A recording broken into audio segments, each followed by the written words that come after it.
All right, man. We got Price up in this motherfucker, dog. Yes, sir. Yes, sir. Yes, sir. I mean, at one point you was a part of a dynamic duo. You know what I'm saying? Now you just dynamic on your own. I appreciate You know that, what I'm bro. saying? Yeah. Of course, man. I like to tell people how I got introduced, like to your music and all that. That was like what? Oh, Yeah. Teach me how to jerk. Teach me how to jerk. My bad. Teach No, me how you to good? jerk. You good? Yeah. I was like, like 09. Okay, nah, 09 is when it blew up, but yeah. Yeah, teach me how to jerk, and then like I remember like a couple of years, you had another hit that Shine. Yep, Shine. That Shine was crazy. Had the Friday shit, Yeah, cracking and all that. Yeah, and it was funny though, cause I grew up in Dago, so when I came out here, I was like, oh, them niggas from out here, Rialto and shit. I was like, I thought them niggas from LA, like you know what I mean, absolutely. like right here in the IE. That's cool. Right. You know what I'm saying? Yeah, we was always like in the backyard of San Diego and LA for real. Yep. Mm-hmm. In the IE. Hell yeah. So like how was that when you was coming up? Like as far as like when did you start getting known and popping out here on the music tip? Yeah. First of all, thank you, man. Appreciate you even having me and caring enough to even be tapped into anything I've been doing, have done. I don't take it for granted. But as far as the journey with the music, I will say, because I graduated high school 16, so I was like making music prior to that. But after I graduated, that's when I was able to like do my thing. I moved out my mama crib, and I'm grown at this point, so I'm able to do what I want to do. You know what I mean? And me and bro, Octane, I've known him since I was 12, since middle school. But he a year older than me, so he had a little bit more freedom to also move around. So we just was doing our thing. MySpace, Gotham. We used to have Gotham cracking. Anytime Gotham had a teen night, my homie Rowdy A, rest in peace, he used to throw like some of the biggest parties in Southern California for teenagers. We was performing at every one of them. So like we was cracking early. Like before we blew up, like in the world knew us. Out here, we was cracking. Anybody from Drake, Trey Songz, anybody who came out here and performed, we opened up for them out here in IE, period. We had the most from Pharaohs, when Pharaohs used to be a club, Stingers, Gotham, Incahoots, anything you could think of, we was performing at it. You know, we was doing all the high schools. This is before we blew though, you know what I mean? Right. So we just was creating that motion out here like early. Yeah. Hell yeah. I wanna definitely come back to this. Like, but one more thing before I'll divert to your beginning, right? Like I wanna know like, okay, when that first song went viral for y'all, like what was the attention like at that point? So the song was cracking on MySpace first. You know what I'm saying? I'm dating myself with the MySpace thing, but it's you know what I'm saying? It was the reality. Sure. Like our song really cracked on MySpace like crazy.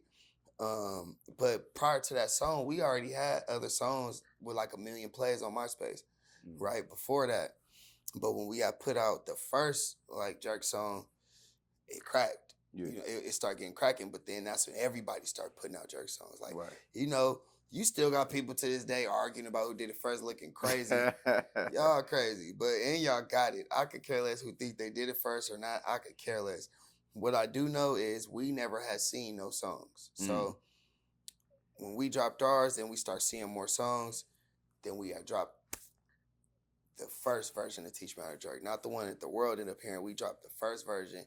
That one blew on MySpace. That's the one that had us cracking. We was performing like all over, all of that. But then when we ended up getting ready to sign a deal, we reproduced it with these producers from Boston, Cadence and Sean. We reproduced it, polished it up, made it sound more global.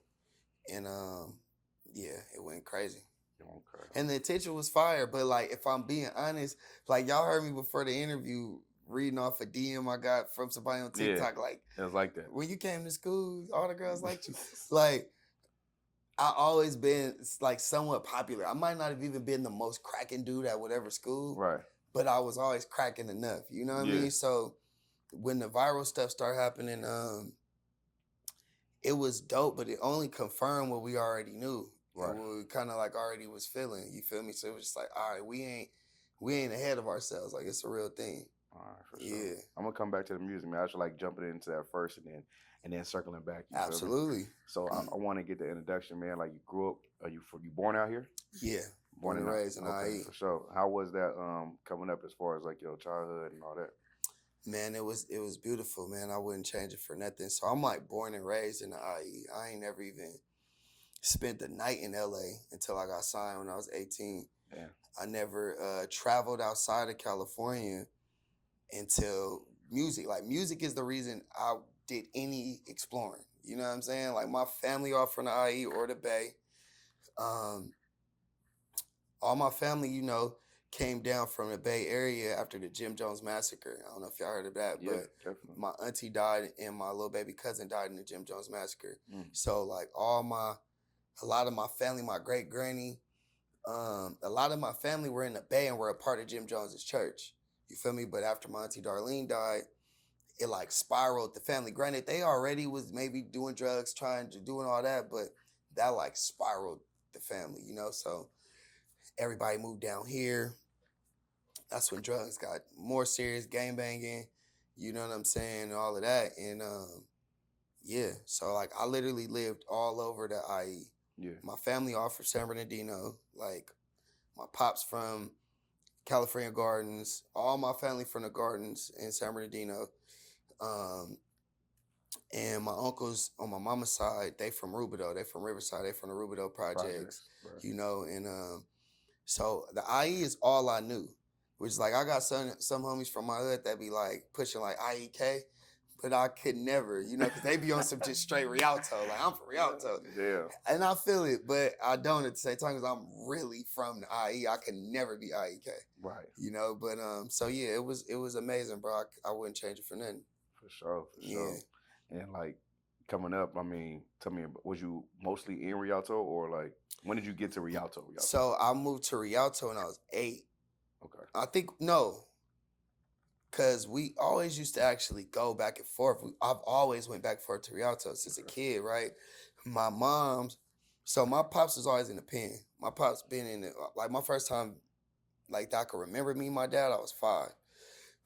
So he was always in and out the pen, but my mom had 2 more kids with their dad. Yeah. Right. So he was always in my life up until he wasn't, which was probably like 7 years old, 7 or 8 or something like that. But my mom used to be with him. He stayed in the Club Royales and the Meadowlands. Like I remember we used to be in both them apartments different times, but he used to be beating her.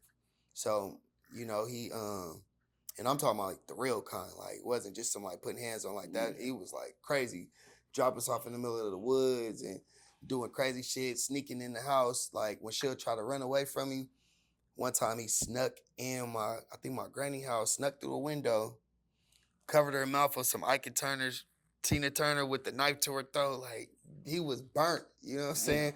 So he from San Bernardino too. He was burnt out. But so we would always be in Rialto at his house, you know, back and forth. But then when I was 8, we moved to Rialto. That's when I started going to Preston Elementary. We lived behind Ike. And so then from there, I literally just start moving all around the IE.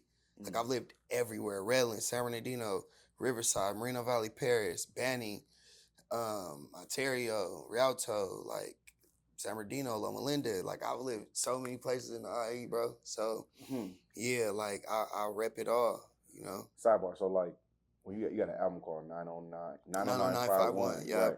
Was that because Octane from over there, or was it because y'all from representing both areas? Both areas. Because he really 909. He ain't never lived nowhere other than Redlands and Colton. Oh, I got you. Yeah, okay. So he's just straight 909, but we was just representing it all. You know what I'm saying? Because it's all still like, at the end of the day, we all still got to stand together when it's time to like go try to make it in LA or make it outside the IE, you know? So we just repped it all. Hell yeah. I mean, so when did you start getting into the Rialto streets? Man, really, so like I said, when I graduated at 16, I was able to do my thing and do what I want to do. So I was like, I'm going back to, you know, where my homies and my folks was at, because we crump danced too. So we always grew up crump dancing. So at that time too, all the homies that crump dance that was out there, the best dancers and all that, they was all in Rialto. Bobby Kills, rest in peace, the homie Whiteout, Jamel, like a gang of the homies that was all in the toe. You know, we used to be in the vineyards dancing, like, but I was weak. Like when I would go to the yard sometimes when I went and seen them dancing or different places out there, I wasn't even fire like they was, you know. So, but my sister had moved to the hood. She was staying on 2nd Street in the Renaissance.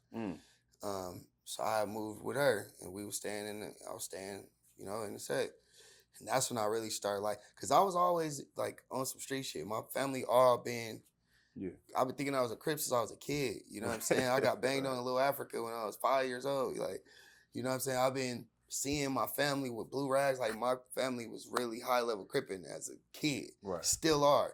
You know, my pop's still pushing a hard CG Crip line. You feel me? So, I always wanted it because the people who I seen, my big cousin Leo, my big cousin P Money, Trajan, like all my older cousins and uncles that had some money that was pulling up in Yukons and all that, they was Crips. They had blue rags and all that too. You feel me? So me and my cousins, we always was like, act like we was banging, making up cliques.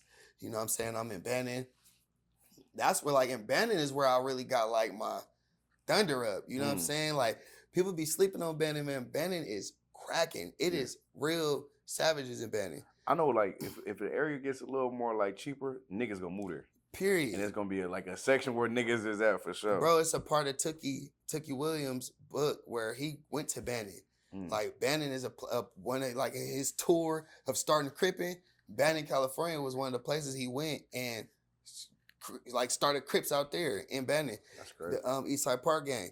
Then, listen, my first real squabbles was in Bannon. Like, I done fought all around, but in Bannon is where it was like Thunderdome. Them little dirty niggas was thundering, like getting really socked up out there. You know what I'm saying? So, like, but all that was like turning my savage up. You know what I'm saying? And then when I went to Paris, Moreno Valley, that's where, because I didn't go to high school in Rialto. I didn't go to middle school in Rialto either. I only did elementary 2 years in Rialto. Yeah. You know what I'm saying? And so when I was in Paris, I moved so much though, bro. I was a single mom with 3 kids and eventually 6 kids, you know, but like it was just us. I was the oldest. But make a long story short, when I went to Paris, Moreno Valley, that's when I started seeing niggas getting killed, point blank range. My best friend went to jail for murder. I was like 15 and a half, you know what I'm saying? Like, I'm seeing we sneaking a 40 cal to school every day, hiding in the bushes because older niggas was coming to the school trying to crash him, but I'm thugging with him. He was from this hood called Sex Cash out there. Yeah, and it was cracking. And he a part of it early, you know what I'm saying? And so,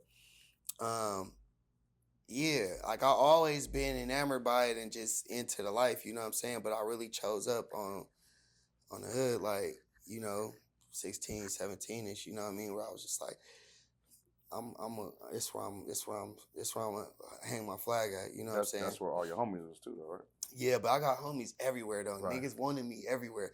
Some of my family be hot. I ain't from the Gardens, and it's like I never lived in the Gardens though. Right. I went there every weekend for a long times, but I never stayed there. You know what I'm saying? Like, and even when I was in Moreno Valley, like they used to want me to be from Sex Cash like crazy. You know what I'm saying? And when we was in Bannon, we just started our own cliques.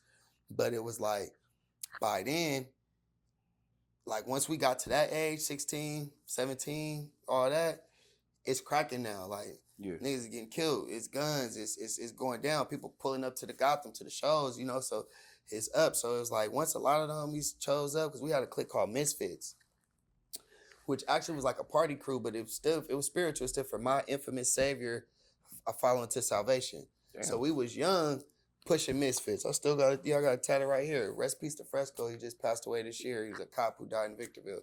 Oh, I seen that. Mexican Black? That was my brother. He helped start Misfits. Wow. It's my brother, man.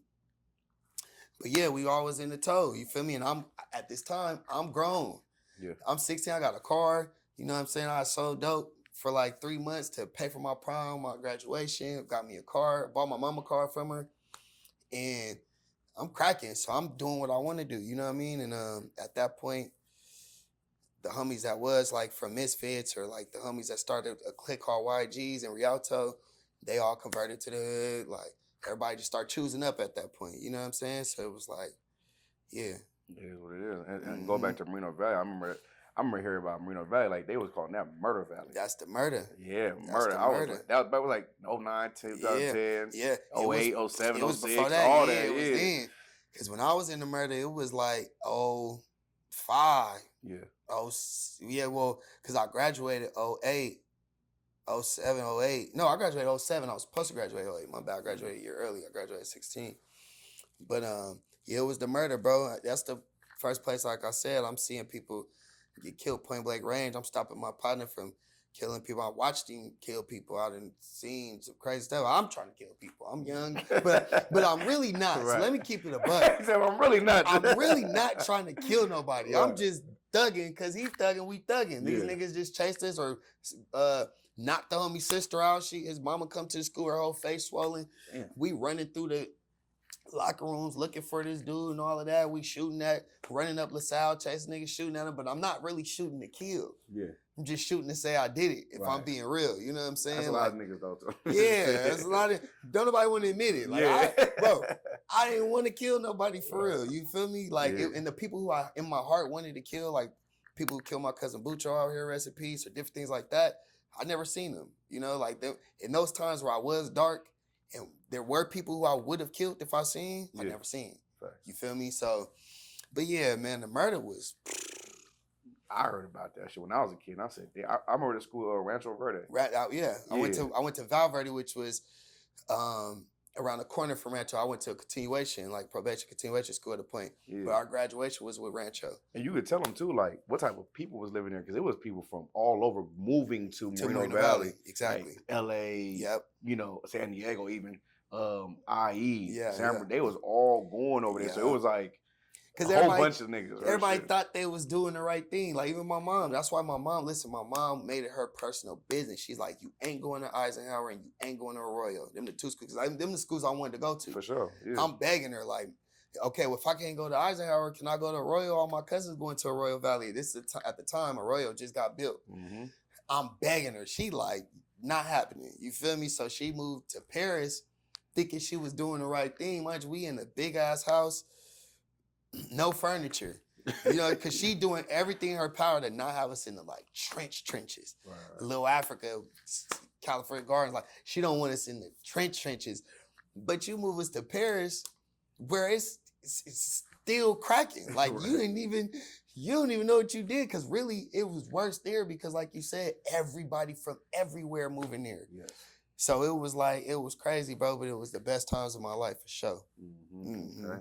So like you were around 16, 17, like who was the musical influence, or when you start taking it serious, like, all right, boom. Yeah. So bro, it's crazy because I have been doing music literally, man, since I was like 8, no exaggeration, bro. Yeah. Me, my cousins, you feel me? We used to be recording at my granny house. So they used to have boom boxes, right? Boom. And back then you could get a boom box that got like a mic attached to the boom box. But it's like a part of the boombox, if you get what I'm saying. Like it's not like a microphone sticking out or nothing. Yeah. It's like 3 dots that if you talk into it, it'll record you. Okay. So you could get a tape and like press play and record at the same time, and then the tape will start recording.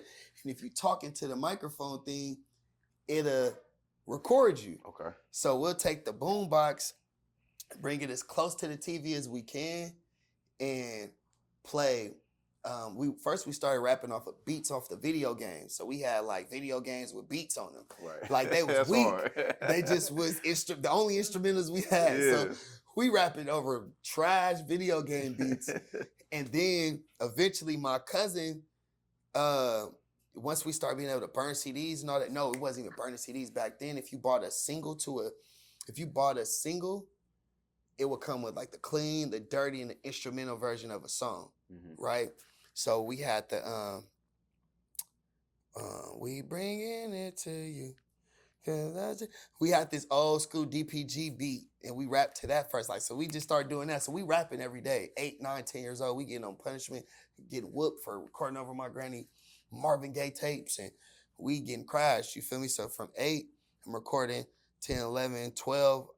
Like I recorded on a CD, you know what I'm saying? Like 13, I'm ditching school. to go to this dude named Window House to record. He had an MPC, a real studio. I'm smoking weed. Like, you feel me? I've been into music, loving music. You know what I'm saying? My sister Lily, she wrote me my first rap. My Uncle Mo, he from the California Gardens too. He took me to the studio when I was 6, so I seen that. My dad rapped. So my dad, when he was in jail, he'll write me a letter and write me a rap. You know what I'm saying? Right, so I'll be at school rapping my dad raps, lying, saying they mine. You know what I'm saying? Shit is. They right. wrote it for you. And I'm gassing though. So I'm at school gassing. But I'm rapping Pops raps. You know what I'm saying? And so, like, bro, it's been in me since a kid. No exaggeration, bro. So your influences are people around you. Absolutely. Absolutely. Okay. And when I was young, bro, I never used to understand it till I became an adult and really mastered what music was to me. But I used to be a kid and I hear songs, bro, and my whole body would get chills. And I just didn't get it. Now I get it. Now I know. Because when it happened now, I'd be like, ooh, wait. Because it still happens to this day. But as a kid, I would hear like the Sugar Free Street Gospel album, or like Keith Sweat, Cut Close, like just old school joints, like, and my whole body would have chills, like just listening, because I would just be so like mesmerized by what I'm hearing.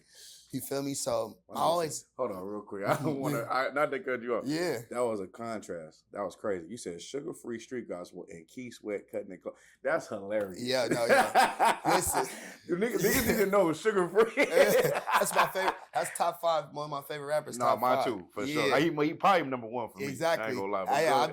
I'll be ready to stamp him as number 1. But those opposites just crack me up right now. So, but go ahead. That's the luxury. So my mom is 51 years old. Yeah.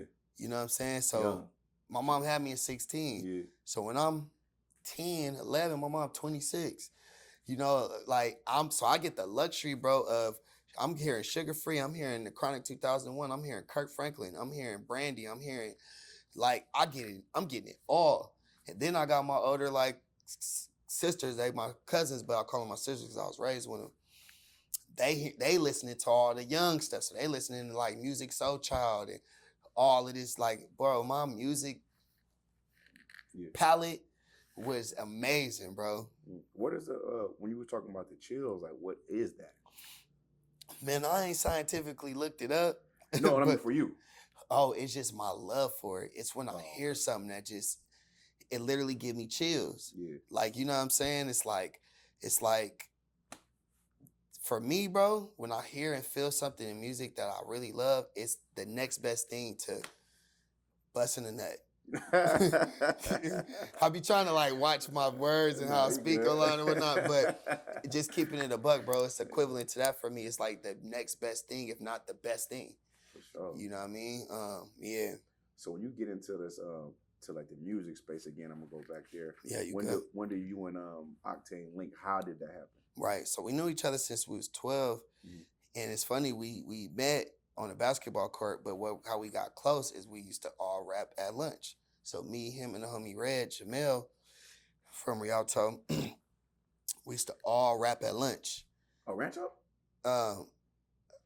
You said Ranch? No, his name was Jamel. Not Rancho, Rancho. No, Rancho but can't rap, man. Rancho, if you see this, you can't rap, man. The homie Red, Jamel, he was like cracking too back then. Like, he was so fire, but he, we all used to rap at lunch, you know, every lunchtime we would be freestyling and all of that. So we was cool when we was in middle school. But, you know, when you kids, especially back then, we ain't have like all the social media. So when you move away, for the most part, you lose contact with whoever that person is. For sure. Right? The last day you ever see him. It might be the last day you see him, right? So what was cool though is we had Crump and Clown Dance and all that. So we would see each other in that world. Whether it be at a party, a battle, we'd be at the 7 to 7s at Holiday Skate, or you know, wherever we at, in cahoots. I was still running to him, but then it was a church right here in San Bernardino called The Rock. Where everybody used to go for real. Cause like the kids, we all went because they would play music before church. So it'd almost be like a fake club. Right. But so we'd be up there battling and all of that. And I got reconnected with him there. And I was tripping because this was my best friend in middle school. You know what I'm saying? So I ain't seen him since then. Now at this point, I'm like burnt out, you know what I'm saying? I'm doing all types of whatever I'm doing. But so when I seen we connect back again, I think we connected like on MySpace or whatever. And we was always like tap back in after that. So then we just started doing music together, but we was both solo artists, you know, and then eventually like we started doing enough stuff together. And the homie Hit Boy had told us like we should be a group. So yeah. How you come up with the name? So our name was originally The Push, which stood for Praying Till Something Happens. Oh, that's hard. Yeah, and it originally was The Push. But then when we did our record deal, it was a company that had the name The Push trademark. So we had to change our name. And we had a song at the time called Audio Kiss, which was about like kissing your girl through the music, touching her through the music, etc. And one of the dudes we was signed to at the time, he pitched that Audio Push. And out of all the stupid names that people was coming up with, that name for me was like, that's hard. Because it sounded like a rock band for me. And that's why I liked it. Because I also, as much as I knew about Nationwide, Rip Rider, Sugar Free, Battle Cat, whoever, Nas, Talib Kweli, and all of them. I also knew about Maroon 5, Paramore. You know, I loved rock and roll too. Linkin Park. Yeah, Linkin Park. You feel me? Eminem. Like I loved Limp music. Bizkit. Limp Bizkit. System of a Down, Panic at the Disco. I knew all of them, right? So Audio Push sounded like a group where, like, if you didn't know what we looked like, you didn't know what to expect, and I liked it that. Hell yeah, that's hard. So, like, you know, you start getting into it. You start getting into, I guess you would say, like, the industry at a young age. Yeah, for sure. For sure. Like, how was that? You got, like, we've talked about your viralness back then and all that. But, like, how you wiggling through and maneuvering, you know what I'm saying, the grind of, you know what I mean, the music industry and trying to push out your name and you traveling and, you know, all these type of things, getting paid. Yeah. Like, how does that work? How did that work out? Man, it was dope. So at the time, Octane Mom was managing it. Shout out to Mom, love you, Kimla. And the homie Be Nice, Maxoa, and the homie Dre, Prophet Dre, he a whole preacher now, but they were like a part of like our group essentially as well. They was like our dancers. But we all was like thugging together. But it was dope, man, because, you know, we were a part of the start of going viral. Yeah. Like that wasn't a thing until our wave. Like the first person to go viral was Soulja Boy. After Soulja Boy, it was our wave. That's crazy. Feel me? As far as like YouTube, the internet and all of that, right? You had little videos and stuff that might go viral, like and things like that. That were like, but as far as on some music vibes, we were a part of that wave, you know what I'm saying? And so it was dope because we were a part of like pandemonium and real fandom. We got to experience that, getting chased out of malls, shutting malls down, shutting schools down, like just doing all of that, like really getting chased, like the little Bow Wow stuff we used to see when we was kids, you know what I mean? Like we really crazy. Yeah, we really got to experience all of that. And we sold out shows in Africa, you know what I'm saying? Like just got to travel the world doing this, and it was really dope. Like, hold on. Damn, y'all went to Africa with it? I didn't see that in my homework. That's wild. Yeah, we had a sold out show in like Johannesburg, taught classes out there, did radio out there, all that. My son was born when I was in Africa, which was crazy. My first son, he came early, which was wild, but yeah, bro. When he was born out there, you're saying? No. Oh, you was born. That would have been fire though. Yeah. But I was out there when he was born, so I had to jump straight off the plane, straight to the hospital. I got you. But we was like on 106 & Park Top 10 countdown. Like we really lived all our dreams out. You know what I'm saying? That's crazy. It was amazing, and then we did it all repping the IE, which was the most proud and like to me like most fire thing. Because I watched so many people that's from the IE, like say they from LA or say they from somewhere else, you know, just to get the clout and the notoriety. But we was like, nah, we gonna do the extra work to like stamp where we from. And still got to do it to this day, like, you know. Right. And then like, how was the love or hate for you back home? Was you seeing both sides? I'm sure you were seeing both sides. But yeah, we was seeing both sides for sure. Because again, I had already chose up like as far as like where I'm from. Mm-hmm. And then it was just like the hate that come with just having success, you know? Yeah. On top of the fact that like we jerking. So we kids, and the label, we come up with an idea for the music video, which was to have like the cool kids against the preppy kids. I remember I seen that video. Yeah, that was just an idea for the video, but the label made that our whole brand. So we getting boxes of clothes shipped to us with all of these clothes that's like the video. Right. So they got me in ties and doing all types of, you know, we kids. Like, I don't want to make the label mad. I don't know that. I watched that video today. Yeah, I don't know that not. And the video was supposed to be like that, but we did hella photo shoots afterwards where like they got us just, they was like making us stand on all of this, like the branding of it, right? Which was like a little hindering because I'm cripping. Yeah. Like, no, you know what I'm saying? Yeah. I'm like, but you also a brand. But I'm a brand at this point. Like, I'm getting boxes of clothes, bro, and I'm bringing them back to the set. I'm bringing them to the Renaissance, like literally bringing boxes of clothes and putting them in the middle of the streets in the Renaissance and letting kids just come grab all the clothes, free clothes, brand new Jordans, all that never worn stuff that I'm getting from the label, you know? Yeah.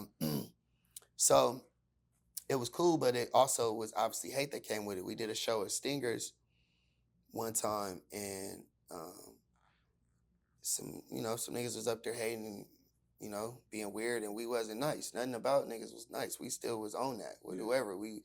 Anybody who know me know it was never no moments where I was on no sucker timing. You can never say Price was on some sucker timing ever. You feel me? And so, but I'm with the homies, and we bounce out of Stingers, and some niggas walk up on us like skinny jean bashing, doing all this like just weird stuff, you know? But come to find out, they actually was suckers. They actually was ops. I just didn't know that at the time. Oh, okay. Right? But that was like cool with people that we had a little static with. But make a long story short, you know, we bounced out to get on that, and some old dude just pushed everybody out the way and just started gassing. So the homie got hit in the stomach. The other homie got hit in the leg. Mind you, I'm driving, so I gotta. So once they start firing shots, we ain't got no blower though.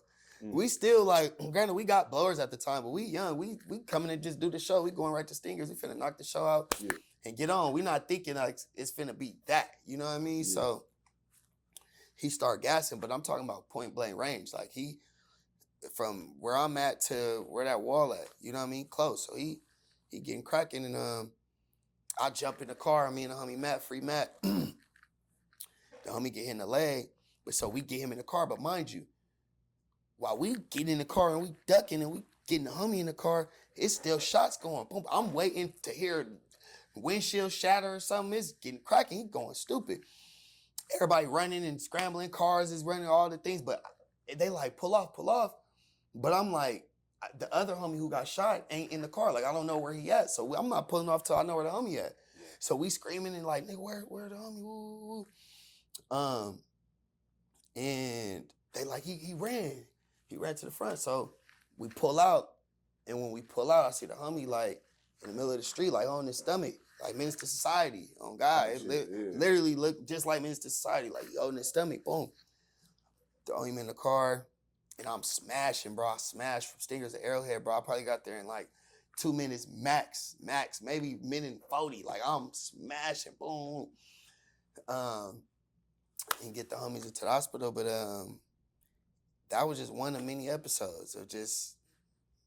Is it because they had a recognizable face at that time? Absolutely, because we was cracking. But then too, like, so like our section, we got homies that went to the NFL. Yeah. We blew up.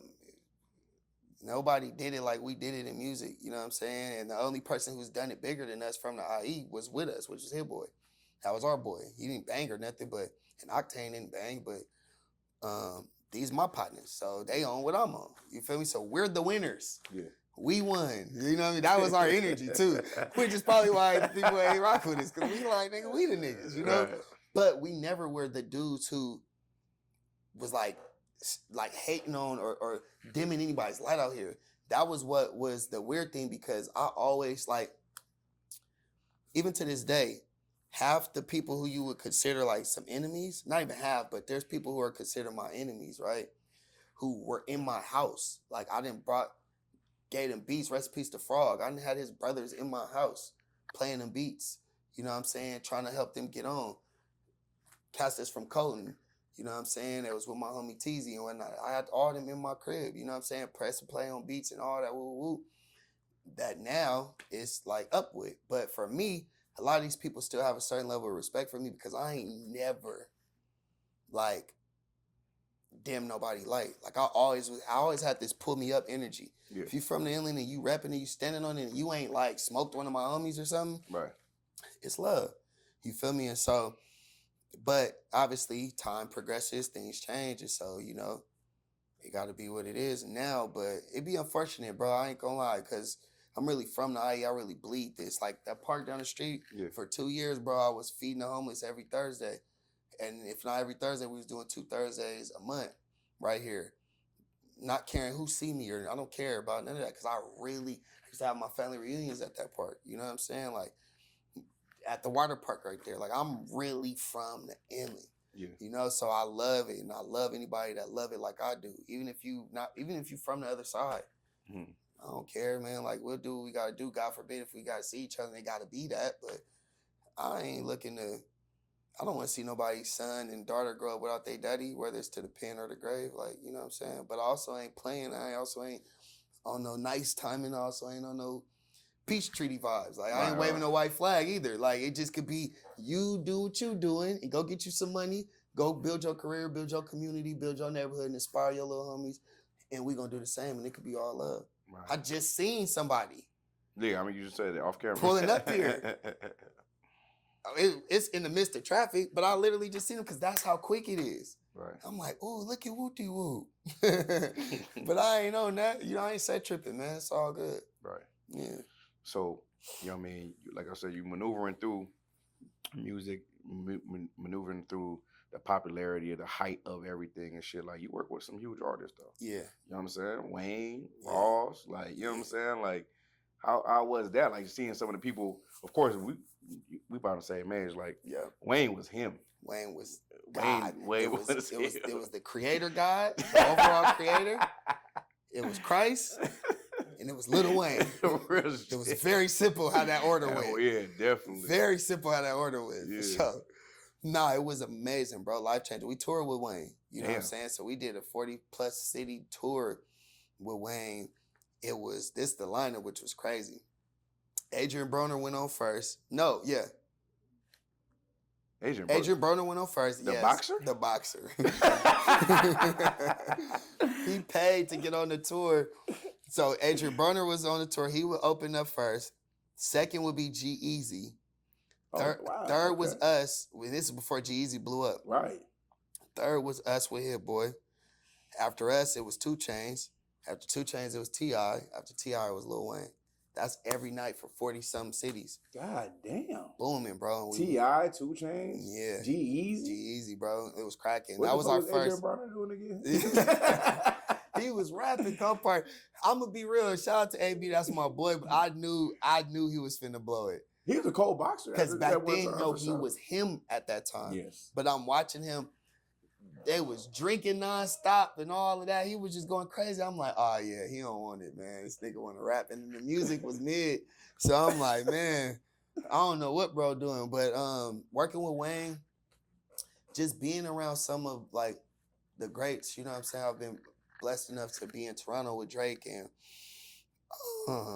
like you said, whether it's Ross, Mariah Carey, Brandy, a lot of the people who I love and made me fall in love with music, I've been fortunate enough to either work with, be in rooms with. Like Nelly, I was rapping Nelly songs when I was 10 years old. Me, my cousin City, recipes, my partner Harold, recipes. We were going to class 10 years old, rapping Nelly EI, you know what I'm saying? Like, and rapping Lil Bow Wow. That's my partner. Right. You know what I'm saying? His daughter and my son is close, you know what I mean? Right. So like, I just be thanking God, bro, because not only am I able to do what I love, but I've got to really see and feel success. Now I'm just trying to get the millions. Yeah. It's the only part of the game that they didn't go how it was supposed to. We had the recipe. Right. We had the ingredients. We did everything right and still ended up with a burnt cake. How we not multi-millionaire? Like, that's how I looked at it. Yeah. But, because God ain't done with me. God has a specific agenda for me, which is if I would have touched the millions then, he wouldn't have been able to use me like he is doing now and going to continue to do. But it was life-changing, bro. I was watching a clip from this the brother. He be doing the interview shots at the bar, right? Yeah, my boy Tay. Shout out to my brother, man. So, and he was like, he asked for top 5, and then everybody get a top 5, and he had a couple of Coast Guard niggas on there. It was funny. Yeah. And then he was like, I said, yeah, they all nice. He even said the really go. He was like, they all nice. He was like, but shit, Price him. He was like, Price the coldest. So I was like, I would listen to your shit. I'm like, I didn't, you know what? I listened to all y'all hit shit coming up, right? Yeah. When I moved here, I started listening to y'all more because I was like, oh, they from right here. And then, but I'm watching your freestyles and how you really going in. You got a pen. Thank you, brother. You got a crazy pen. Thank you. You know what I'm saying? So, I feel like your music then took, like, that shit was like different. Yeah, compared to what it is now. That music I was making then compared to now couldn't even be in the same room together. That's what I'm saying. It's two different experiences, yeah. Your whole vibe is different. Absolutely. Everything is different. Absolutely. So like what was, I'm sure it comes over with your craft over the years and working at it and all that shit, but like, what took you to that level? Nah, that's a great question, bro. You bodying it, by the way. Like, you bodying this, man, for real. But so it's funny because being in a group, right? Yeah. There always has to be a favorite. Sometimes you get lucky where, like in B2K, for instance, you have some people like Omarion, some of the girls like J Bug, some of the girls like Lil Fizz. Not many of the girls like Raz B, but you got some that might like him. But in a group, people always got to choose who their person is, right? Yeah. Octane was always the person growing up. I heard that. I was going to bring that up. He was always the person because one thing about bro, he always already had it. He always had the voice. He always had a fire rap voice, the presence, the delivery. He really loved Lil Wayne, so he mimicked Lil Wayne so much until he just found his own thing, right? So, but he had it early. I'm talking about before we was a group, he had a song called Drip Drop on MySpace. He had a couple songs on MySpace that were cold. I used to listen to him like every day, like this is crazy. Right. So he always had it. He always had the confidence, right? I've always had the pen, but I didn't have the delivery. I didn't have, because my voice raspy, so I always used to be trying to do stuff with my voice to, because I was not confident in it. You know what I'm saying? I wasn't secure in it. Yeah. So it would hinder the things I'm saying because delivery is everything. You know what I'm saying? And so, but one thing about me, everybody and anybody who know me knows I'm not okay with losing. I'm not okay with being second place to nobody. I'm not okay with like, Who the weak link? I'm the weak link? Oh, no. We got to change that. You know what I'm saying? By all means. So I got in the lab because it was very important to me that at least if there won't be a weak link, you gotta like, bro, some of y'all gonna like me, but we finna split this in half at bare minimum. Right. Or y'all gotta all love me. Something, because I'm not okay with just being second place, right? And so it was fire though, because it was like good for me and it was good for the group. Because it was never a thing where I hated on him. This is my best friend, one of my brothers. So it never was anything that made me look at him sideways. I'm looking at me sideways. Yeah. Like, get to it, right? And so me and Hit Boy used to talk about that all the time, though. Like, man, we always got, because he feel the same way I feel. Yeah. As far as his voice, his delivery, things like that. So we always had to be in the gym. And then one day I realized, like, man, what makes me unique and different is my voice. Like, I need to quit trying to mess with my voice and just rap, just talk. Because me just doing it makes me sound like no one ever has sounded. You game one of the best rappers ever, but people still be like, he sound like Sean at times, or Biggie, or, different things like that. But I sound like me, So it was a journey, man. And it was something that I needed and still need. Every day, bro, I'm in the gym because I love it. Right. it's like Kobe. You know, Kobe my favorite everything, anything. I used to call Kobe my dad when I was a kid. Like Kobe is my Kobe. If I call my sons right now, I'd be like, who is Kobe to y'all? They're gonna be like, our grandpa. That is like, I really love Kobe so much, right? And Kobe, that was Kobe's mentality all across the board. Like he never took a break off of being great. Facts. Right? And so that's me, that's my mindset. I mean, if you're from Southern California, we think Kobe's better than Jordan. Absolutely. You know what I'm saying? Like, I know that I don't even want to hear nothing about no Bron, no nobody. It's I'm Kobe a Bron for me. fan, but it's crazy. We would say, without even a blink of an eye, like, Kobe's better than Jordan. Yeah, and we sound crazy. We sound crazy to the rest of the world. But that's how much we standing on business behind him. Facts. So, you know. I didn't see too many game-winning shots from Kobe, bro. Like, I'm not. Come on. I'm not going back and forth about the bean. Nah. You know? But no, it was definitely a thing where, and then when I start writing for other people. I want to get there. Yeah. No, go ahead. Because I want you to ask your question still, but when I start writing for other people is when I start to even gain more confidence. Yeah. Because it was like, okay, it's not what I'm saying. That's the problem. Because I'm writing stuff and then this artist or this rapper was saying what I'm saying and they're making millions. Real quick question. Mm-hmm. Who was the person they said it was running for Drake? I know he got a team, but it was like a specific Quentin Miller. Quentin Miller. Yeah. So now I remember me and a couple of my bros was talking about that shit and was like, yeah, but he got a writer. And I remember sitting there like, okay, yeah, that's he do got a writer, but I don't want to hear Quentin Miller. Yeah. Like, you know what I'm saying? like I didn't want to hear. I want to hear Drake. Exactly. So like Quentin Miller can write it for him. But if Quentin Miller can't deliver it like Drake does. No. And you said the same thing. It's the same thing. Yeah. And the thing is this though, just for the sake of Drake, because that's my dog. And I wouldn't be me if I didn't say this. Clear this up, right? Drake ain't needed, don't need, and never needed no one to write anything. You feel me? Like Quentin, once you get to a certain level as an artist and just being busy, et cetera, and being so like flushed with so much stuff in the world because you're the number one artist damn near of all time at a point. Yeah. Ideas, things like that. You start to get I don't want to say like writer's block, but you know, you get clouded. You get clouded, right? Sure. Versus you going and finding kids that's hungry, that's coming up with it's a really not a stop. Why shit don't ever stop or 10 bands, right? So they coming up with just these crazy, but it's Drake. Cause same like Travis. When I worked with Travis Scott, I could come up with an idea, but Travis is the one who's bringing it home. Travis is still Travis, right? But it's like Kanye, you know, like they don't necessarily need nobody, but to help take it to the next level, they'll take some assistance here and there, right? Mm-hmm. Drake don't need nobody though. His pen is unmatched. Like he done wrote for other artists. Right? Like Drake is him, but he is also open to taking ideas and carving them and crafting them into him. But you're right. Like no one wants to hear, we want to hear Drake say it. Yeah, right. Period. But like your perspective about writing was just crazy because I never hear that side of the coin. Yeah. It's always, oh, he ain't no real artist because he doesn't write his own shit. I write my own shit, and I like, you know, people would make that argument. Yeah, I used to be like, I don't rap. Yeah, but people who rap, they feel that like when you write and you rap it, that's why you're better than this person.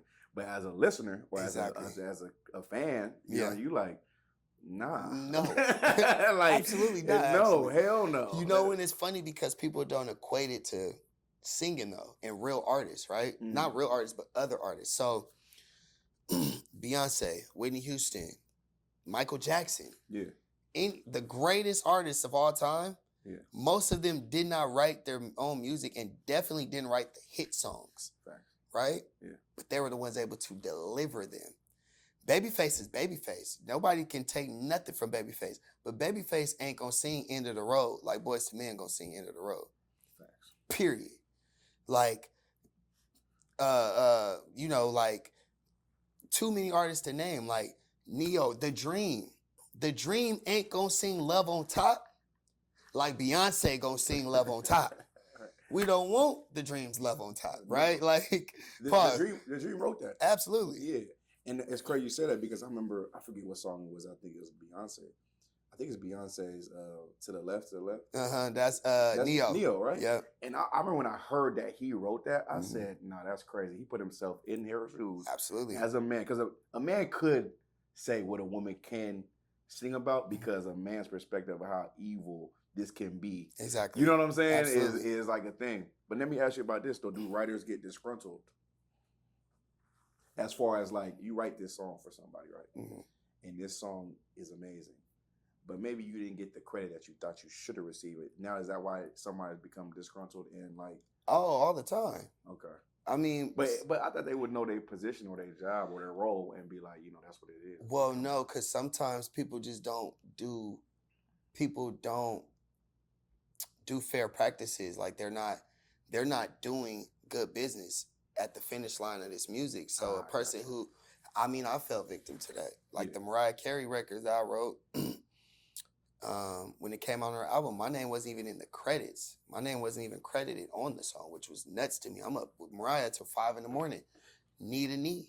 I'm able to smell her breath. She don't smell like nothing but water. And I'm just looking in beautiful Mariah all night, and my name was nowhere near the credits, right? And or sometimes you'll get like jaded on the credits. They might give you 7% of something that you wrote 50% of, right? It's so many different layers of things that go on from the writer side. It's funny because I hear producers all the time, like nobody's treated like producers. Producers are treated the worst, and that's so not true. Right. Like the people who get the worst treatment in the music industry are writers, songwriters. Because guess what? As a producer, a record can't come out unless you clear it as the producer, because you make 50% of this song. Every song is worth 100%. Yeah. 50% of that is the beat, whether that's the masters, whether that's the publishing. 50% of the song is equated to the beat. So an artist can't even put a song out without a producer clearing it. And by you having the leverage of clearing a record, you have the leverage of naming your price, naming your stipulations, whatever it may be, for this record to come out, right? Writers, yeah, just put your damn song out and you gotta just deal with it how you deal with it. Like, yeah, like it'd be crazy. Or if the producer signed off and the artist signed off and the writer still, you don't get me wrong, a writer can go and, I didn't cease and desist records before and people didn't have to pay up, you feel me? But your leverage is just not as strong as the producer, if you ask me, on the writer side. And let me ask you this though, like I'm hearing you name drop, which I know that's your work. That's your work. No, that's your work. Like you telling me what it is. Absolutely. Like your range to be able to work with someone like Travis Scott and some Mariah Carey, like you're not a singer. Yeah. But that's what a writer can do. So like, how do you get to that part? That's my favorite genre to write is R&B. Like I love writing R&B songs, period. It's my favorite. And even like what you said with Neo, because bro, even for female rappers, I've written for plenty of female rappers, right? It's so easy to put yourself in the position of anyone when you're great at writing, right? Because one, just going off of experiences, unless you're just a selfish person who don't know how to put yourself in somebody else's shoes, then, and so me being in relationships with women, I've listened to women's perspectives, women's concerns, et cetera, right? So then I'm able to just put myself in those positions. But then two, it's all still a human experience. So I could just put myself in my position and things I've experienced and just from a woman's point of view, right? On top of the fact I've listened to too much Mariah Carey, Mary J. Blige, Tony Braxton, too much. Like I've listened to too much music that I've already heard so many perspectives, right? Whether it's Sunshine Anderson or whether it's like Divya, whoever it is, whether you telling a man to get out or come back home, I've heard all those experiences. So it's just like putting yourself in those positions. That's why when I work with artists, I was just working with the homie Skilla Baby over the last like 2 or 3 months. That's my dog, who's also another person who don't need a soul. I'm literally just in there just helping contribute to the vibes because he's one of the best rappers I've ever heard and quick. But I'm contributing to the songs being masterful versus just some rap songs, right? But before I did any work, I got in there and I got to know bro. Yeah. Like if I work with an artist on day one, we finna kick it. Like we'll mess around and spend the whole session day just talking, popping it. Cause I want to get to know you, get to know your perspective. So then I know how to assist telling your story. You know what I mean? Sometimes writers, these songwriters are coming there with their own ideas of what you should be sounding like and all that, and that never works. But luckily for me, I'm an artist who's able to songwrite, not a songwriter trying to be an artist. Right. And it's a big difference. That's crazy. Yeah. That's an excellent perspective how you said that. Yeah. So like in working that way, like I'm seeing how you're picking up and being able to write the way you write. Yeah. Because it's like I said, it's a wide range of your mind. Yeah. You're not stuck in a box. Right. Like, you know how some rappers, they'll rap and they like, they only rap about one thing. You know what I'm saying? Like, and it's like, I don't want to hear that shit. Yeah. Like all the time. Yeah. Like, you know what I mean? Like Mozzie, straight up, one of my favorite rappers. There was one time Mozzie was rapping and it was like a year or two. I was like, I don't want to hear that shit no more. Mozzie, like, and Mozzie cold as fuck. Yeah, one of the best. One of the best. And then I feel like he elevated. Exactly. Like, you know what I'm saying? Because he knew. He knew. Go ahead. He knew. Right.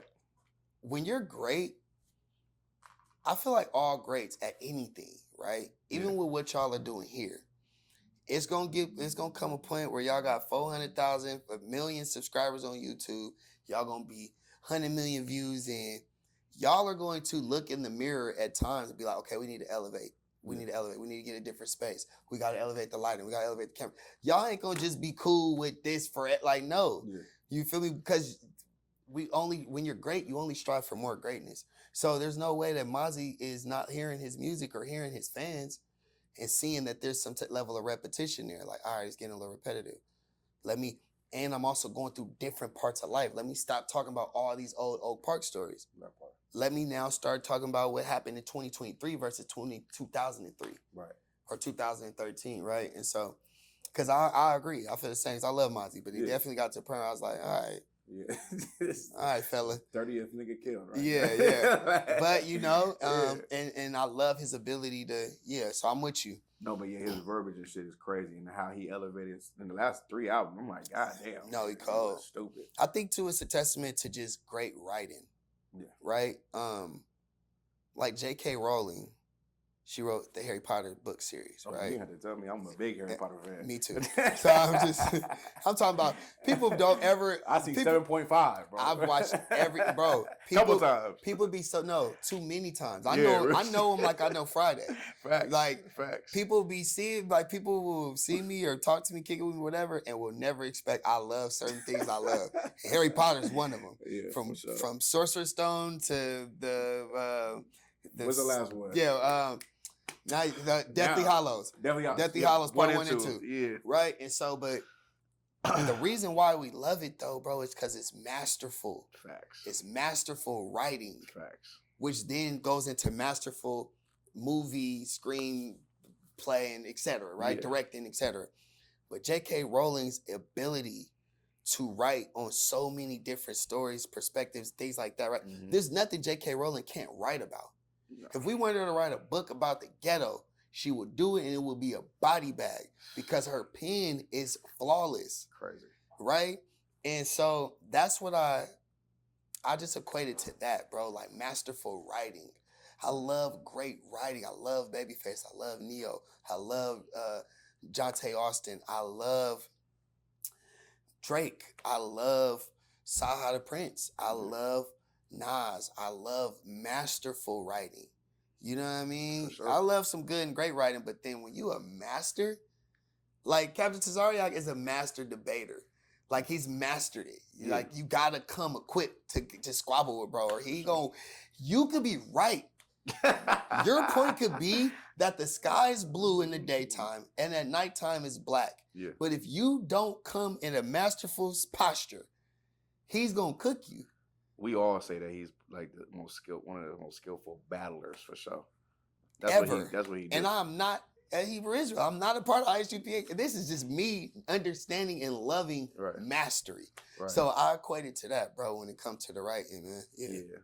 I feel like you pulling me in. I'm over loving this conversation about this writing, because it's interesting. We here. Like, I'm here. That is crazy. Yeah. The range. I like when I just learned that. I'm like, damn.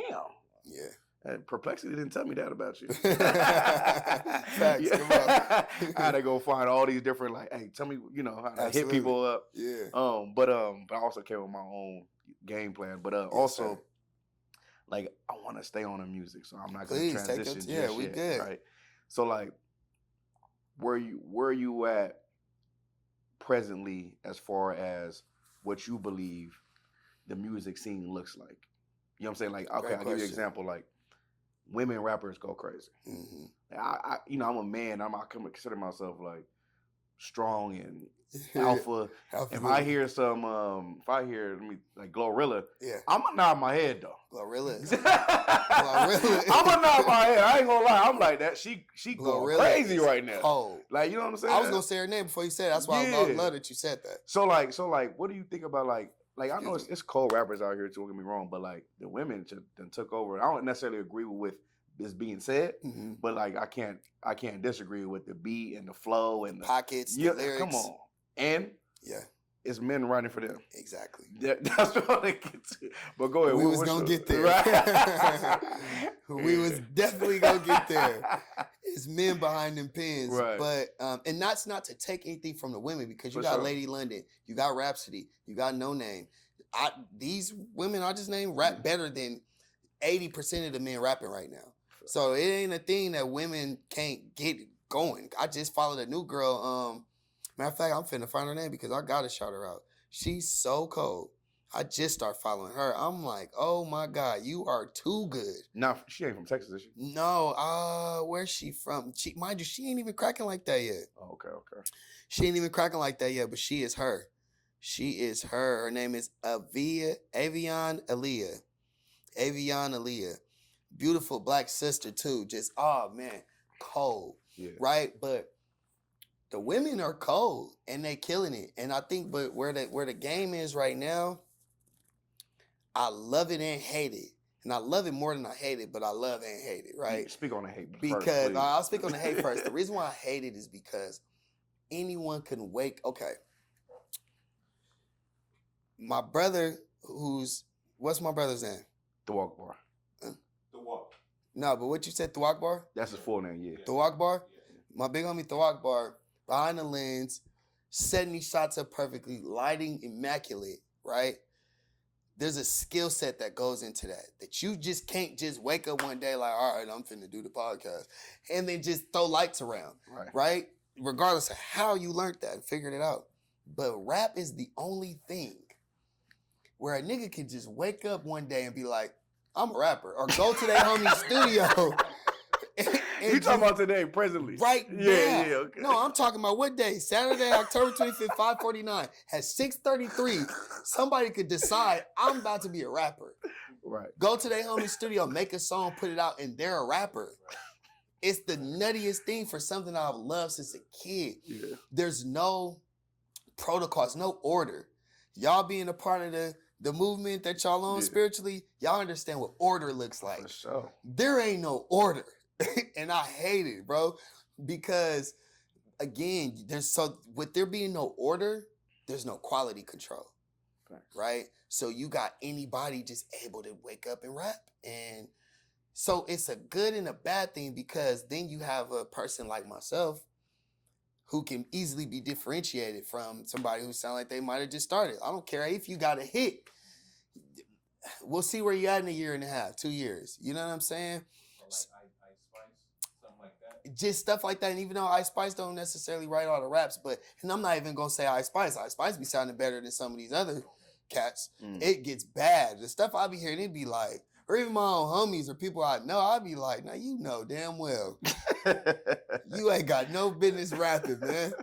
Like, there's other things that you can go try to just do. For sure. Right? But whether it's film, acting, which with acting is a little bit similar too, but with sports, being a lawyer, a doctor, a dentist, any of these things, even a damn landscaping lawnmower, you can't just wake up like, oh, I'm just going. No, there's certain things that got to go into it for you to keep getting booked. Right. You cut my grass and leave patches and whatnot all around there, I'm not calling you again. You might not get paid for this job. Right. So with rap, that's the thing I hate, because it's just like there's no order, which leads to no quality control. Mm.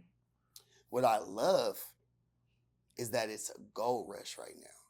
So what I love is that you can just wake up and rap right from the crib. Put your own music out from your house. Distribute it yourself. Get the money coming right back to your house. You can really make a living off of music. Yeah. It's not easy, but it's so possible. New Edition, The Temptations, KRS-One. These people weren't able to do that. Yeah. Right? It was so much more that they had to go through. We have so many outlets and streams to create streams of income through music, right? Create your own label, shoot your own content. We don't have to rely on BET necessarily. We don't have to rely on MTV. We don't have to rely on these things to have success. Right. So I love that too, even though that was a part of the order and the quality control, right? But I love it because when you do have somebody who's talented that does want to take an independent route, they have that access. And it creates generational wealth, entrepreneurs, business infrastructures that people can build and create on their own. So I love that. So when it comes to the music business, those are the things that, like, those are my pros and my cons right now. Other than that, I think it's cracking. I mean, I feel like I can talk to you about music forever. This is your passion. You making me passionate. Yeah. I'm not even a rapper, man. You know what I'm saying? Yeah. I love music. Absolutely. You know what I'm saying? I love music. You was bringing up Hit Boy, mm-hmm. and I wanted to touch on Hit Boy a little bit, man, because he's another IE cat too. Absolutely. And he's doing this thing for sure. Like, yeah. What's y'all relationship like as far as when it came to the music and a lot of things? I don't want to say that. I'm sure y'all picked up things from each other. You know what I mean? Absolutely. Being around and music and stuff like that. But his part of the game was different. Like, he is a producer. Yeah. Now he's transitioning a little bit to rapping. Yeah. Has he always? He's always been rapping though. Okay, he's always wanted to rap. Okay. Right? He's always wanted to rap, and he's been rapping for a while now, since probably 2000, maybe even 10, 11. But he was rapping before that, and then just stopped and got fully into the production. But he's always been a great person to sit under as far as from the production standpoint. His ear for sonics and quality just sounds, and his approach to crafting and putting together a beat is like unmatched.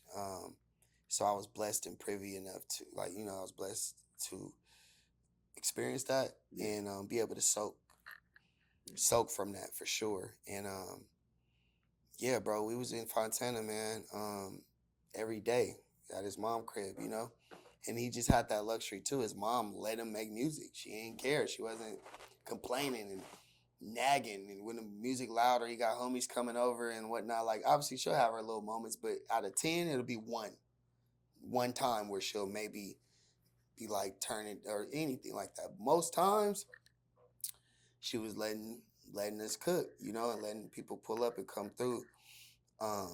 So yeah, I always thank Hit Boy for that. We've definitely had a journey, as far as just being signed to him telling us to be a group. But before that, us all living in a mansion together,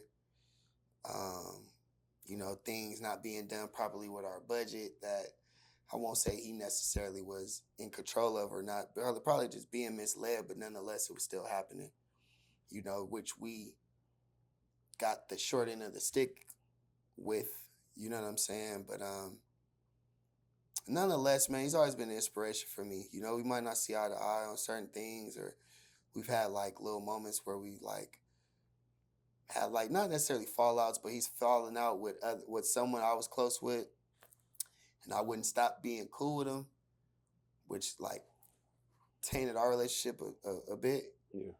But that's still my dog. We still have done records since all of that. He's produced on my albums, showed up for me at times, and I've showed up for him. Our sons, party together and things like that. So that's big, bro. And I love him. I'm always love him, always support him, always be inspired by him. Always be rooting for him, cheering him on. You know. Yeah. Um, this current season I'm in, though, I'm like so tunnel vision to creating my own version of all of that, though, for me and my family, my fans, you know, my people.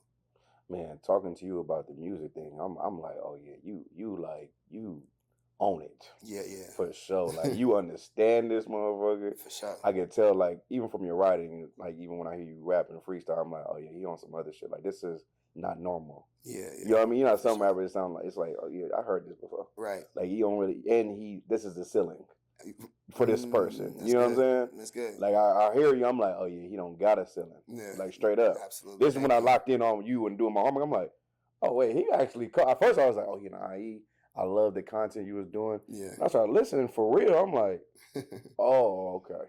Yeah, like, okay, I didn't know. You know what I mean? But one of the things I seen, man, when I was doing my homework is for sure was the content you doing with your son. Yeah. You know what I'm saying? I love that. You know what I mean? And it's like one of the things what I put in my head was like, damn, he making his son talk.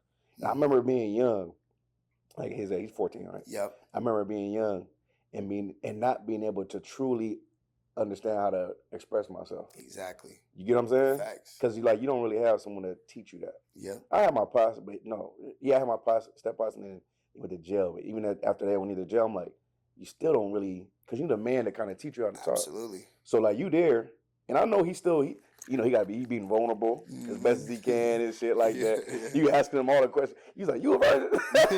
He's like, no, you'll tell me, right? He's like, damn, yeah, I guess. On camera? So like, how did y'all start that? Like, did you tell him like, hey, we're gonna go there with it? Like, we're gonna talk about it. Like, you know what I'm saying? Because you're really helping some cat that don't got a son. Absolutely. You know what I'm saying? Yeah. But go into that if you don't mind. Nah, I appreciate you, bro. You bodying it. I can't stress enough. The question is amazing. Yeah, that series is called Cure Convos, which is just plays on my brand, Generational Cures. And so growing up, bro, I was always outspoken. I always talked. You know what I mean? My big cousins, my auntie Sylvia, they used to call me Talking Larry. Because I'm going to talk. I'm going to say what I want to say. I'll get slapped in the mouth. You know what I'm saying? I just be talking. Talking Larry. Right, yeah. Sometimes talking too much, which is why I be getting in trouble. Like, right.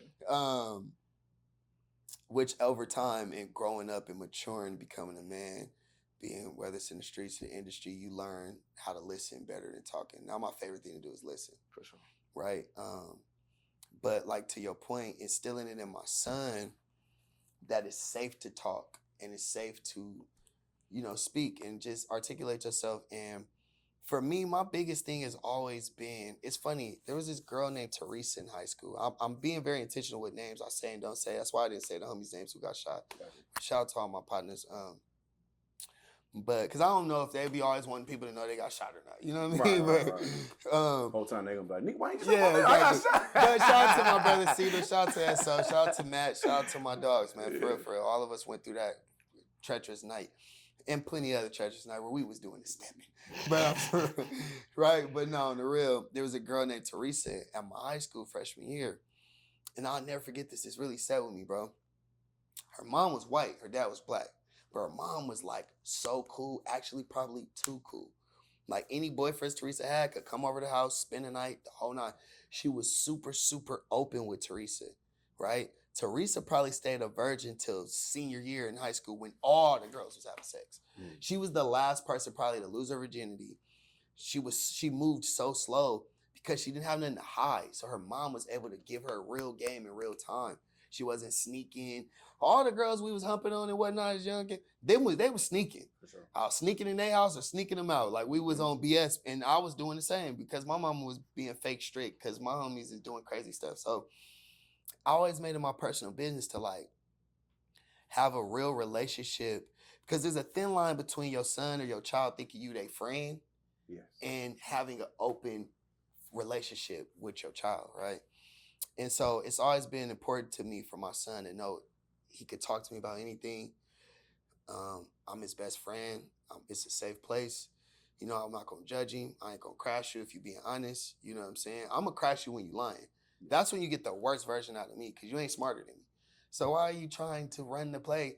Bro, I was just 14 years ago almost. Like, it's not that long ago, bro. And I'm so tapped into every part of my life. I can remember what happened when I was 2 to every part of my life.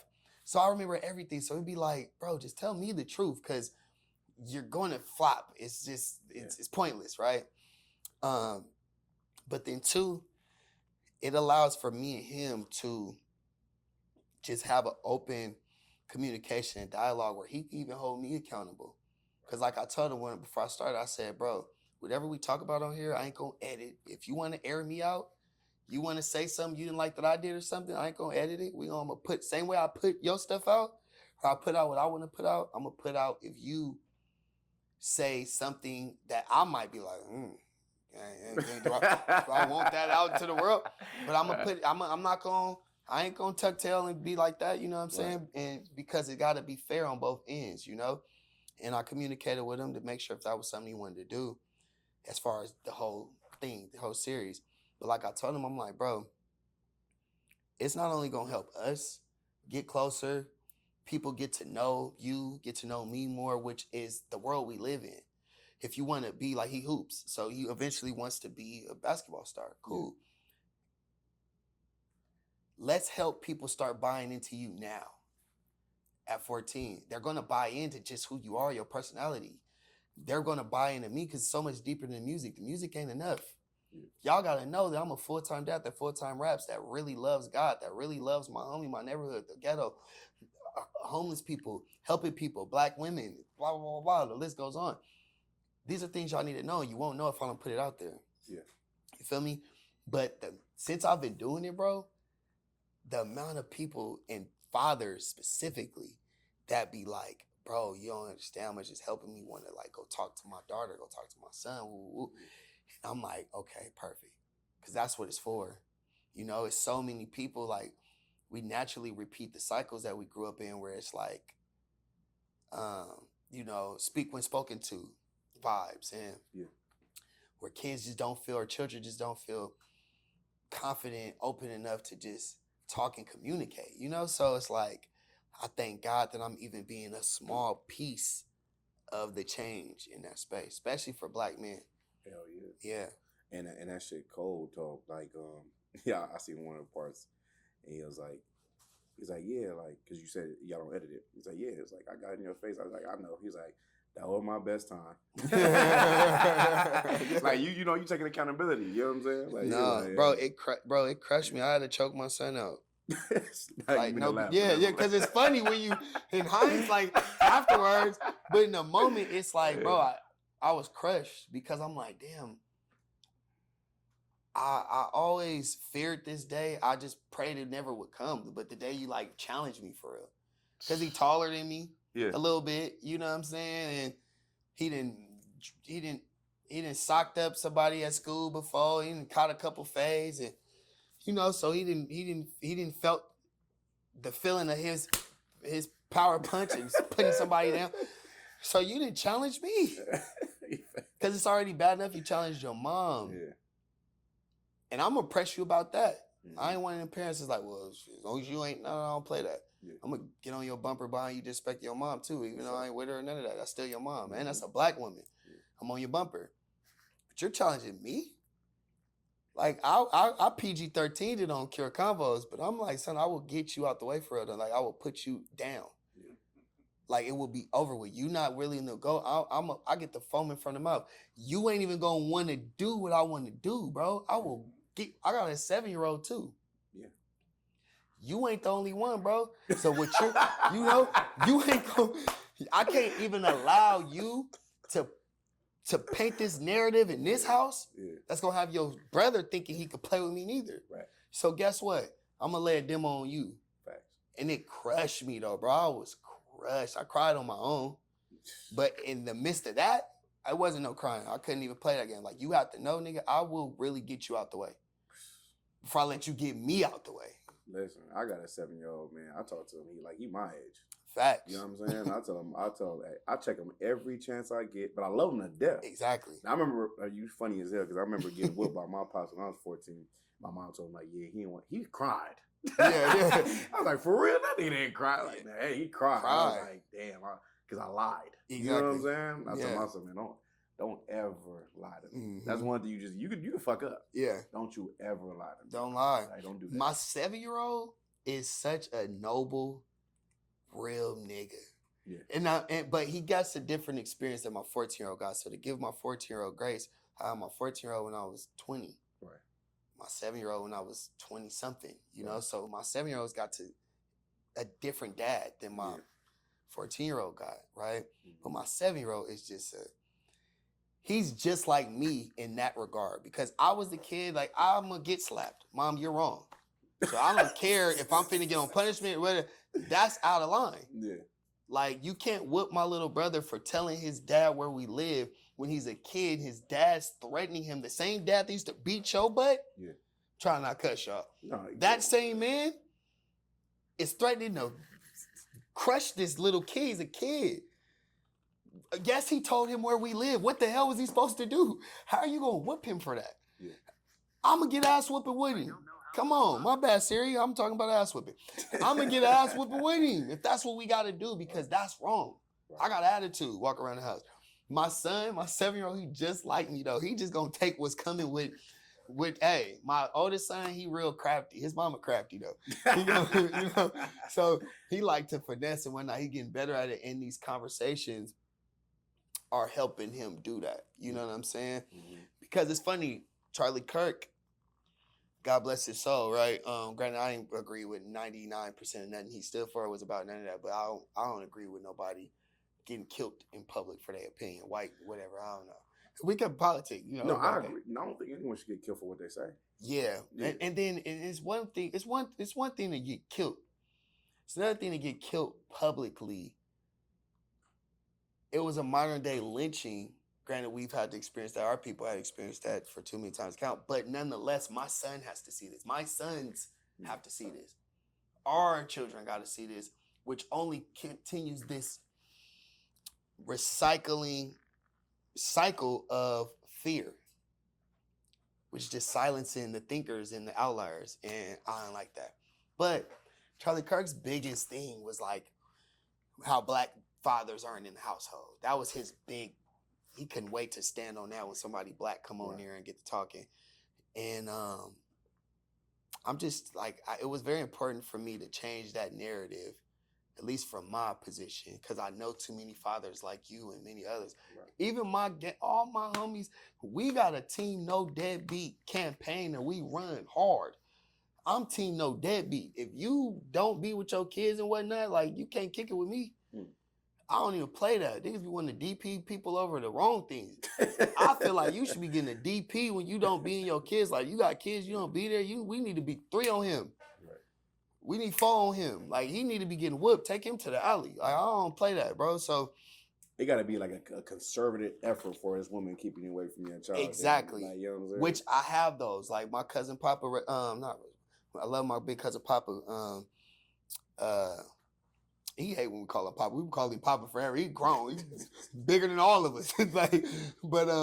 Yeah, my big cousin James, you know, he went through a tough experience being a father. So it's not always easy. No. But like I tell cats, man, I was riding around with my little homies, little killers. And I'm just in the car with them, kicking with them a little bit. I'm riding around there. It's like 3 weeks ago. And out of nowhere, one of them was like, bro, can I ask you something? I'm like, what's good? He's like, man, how do you keep such a good relationship with your baby mamas? And I thought that was so fire. Mm-hmm. I got all the things we could be in this car talking about right now. For him to ask me that would meant the world to me. Because it's so important for me to be Blue Moses. Like, I'm the light to the world. But in my city, in my section specifically, I pride myself on being a light. And so him asking me, I'm like, okay, you doing something right. You know, and that's coming from the combos. Yeah. And before I get you up out of here, I want to ask you about... Take your time, though. But because I'm going to talk, so that's another problem. So, but good. Y'all take y'all time. I ain't in a rush, but do your thing. That's what I'm getting to. Yeah, y'all take y'all time. I'm here. All right, bet. So, like, in your music, you talk about a lot of religion. And I know you love God. I know your faith is strong with, you know what I mean, in your relationship, right? Yeah. But you said off camera we were talking about Captain Azariak, and you watching this debate. But when you walk in, he was like, y'all know Captain Azariak? The first Israelite group you said was us. ISUPK, right? Yeah, y'all cracking. Y'all name ringing bells. So, like, you know what I mean? You fell away from Christianity, and like you start questioning things and seeing things, or just questioning life. In your journey throughout your religious background, like how does that work for you now? Okay, so I'm gonna give you a short-winded history of how I got to this point, if that's okay. That's good. So when I was younger, my mom started to preach, and so we went to this church out here in San Bernardino called Greater Bethel. My mom, the pastor of the church, took a liking to my mom spiritually, so he started, grooming her up to preach. But this is an old school Baptist church we going to, which on the deacon board was my Uncle Roy and my Auntie Sandy. Rest in peace to both of them. But my blood family were on the deacon board. Make a long story short, my mom preached one Sunday. The next Sunday we came to church and the doors were locked on the church because Baptist churches, specifically that one, don't believe in women preaching in the pulpit, right? And so, they locked us up. So we had church in the parking lot that Sunday.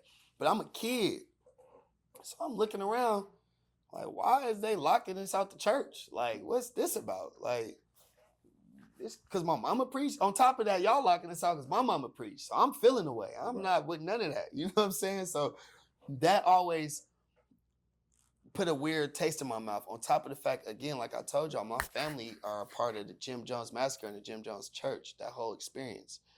So I always grew up hearing about how the pastor lost his mind and went and killed everybody. Yeah. So then I'm hearing all that. But I always was still finding my way back to the cross, right? But I'm staying in the hood. This is after we kind of like blew up a little bit, had our hit. But then once we left the first Interscope deal and the producers we were signed to, I moved back to the hood. So I moved to the Club Royales, and my mom and my homegirl Janice at the time were having a debate. Now at the time, Janice is the best Christian I know. Better than my mama, better than everybody. She's the best Christian I know, right? Her and my mom was having a debate, and they were debating because Janice believed, and probably still believes, that Jesus is Jesus, God is God, and Jesus is the Son of God, but she don't believe that they're one. Gotcha. She don't believe Jesus is God. Mm-hmm. My mom does.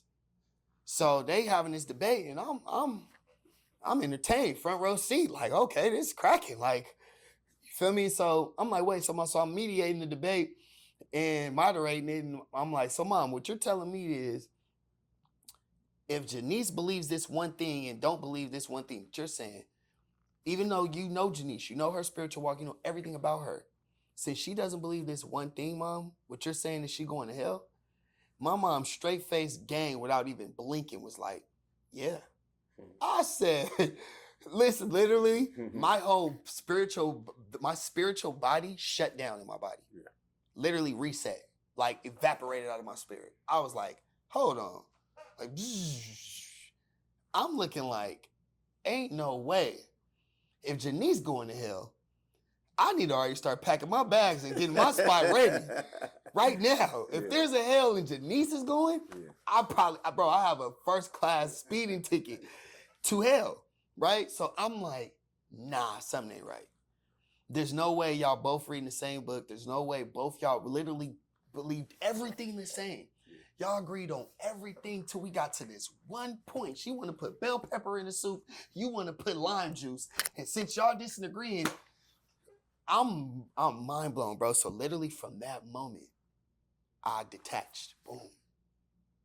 I detached. So I just started getting on YouTube University, and I just started like getting on the search.